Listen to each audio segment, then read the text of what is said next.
उगा येडे नका ये रे ये बाळा यो.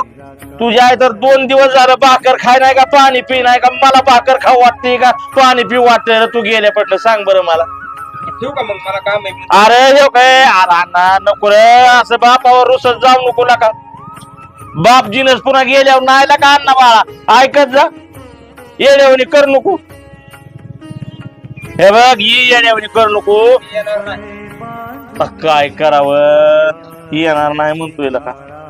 अरे बाळा ऐक रे सासरवाडीत राहणं चांगलं नसतं का बाळा. लोक नाव ठेवत्यात मला लोक तोंड काढू देणार तिथनं. लोकांचं काय करायचं. ऐक बाळा येड्यावानी कर नको. हे तू म्हणशील तसं आम्ही ऐकतो. घरात रातून दिवस दोघं नवरा बायको आम्ही कष्ट करतो. सुनबाईचं काम करतो तुझं काम करतो सगळं करतो आम्हाला